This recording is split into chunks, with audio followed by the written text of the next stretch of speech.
Why Arabs do not trust the Biden administration in the United States.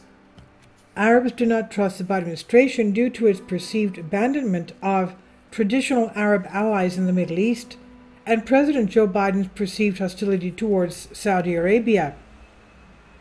It's evident that the Saudis feel so offended by President Joe Biden that they're willing to move closer to Iran and even Russia if that enables them to steer clear of the American president. And it will take more than a visit by Biden or Secretary of State Antony Blinken, that we see here, to repair the damage that has been done to America's relations with Arab countries that used to respect the U.S. And here we have pictured Blinken meeting Saudi Arabia's foreign minister, Prince Faisal bin Farhan, in Riyadh, Saudi Arabia, recently, June 7, 2023.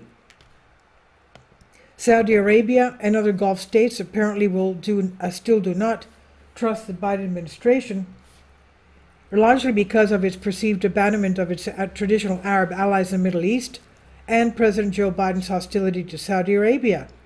This view began with then presidential candidate Biden declaring the kingdom a pariah state, quote-unquote, and is continuing with U.S. attempts, still ongoing, to revive a nuclear deal that will enable an expansionist Iran to have a nuclear weapons potentially to topple other countries in the region. Saudi Arabia is not likely to improve its relations with the Biden administration in the aftermath of U.S. Secretary of State Antony Blinken's visit to the kingdom in early June, according to Arab political analysts and columnists.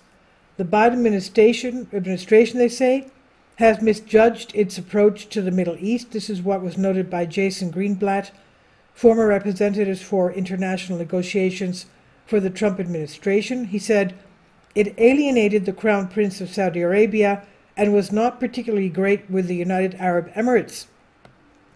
Meanwhile, the same Biden administration has continued to cozy up to the Iranian regime, which the U.S.'s own Department of State has called the top state sponsor of terrorism, and which has, until recently, has not only been attacking both Saudi Arabia and the United Arab Emirates through Iran's proxy militia, the Houthis in Yemen, but has also been supplying troops and weapons to Russia for attacking Ukraine.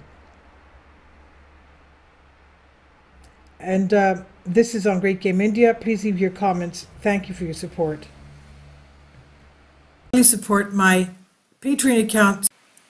The daily posts are 5 videos daily, and they are totally different from what I have on my YouTube channel.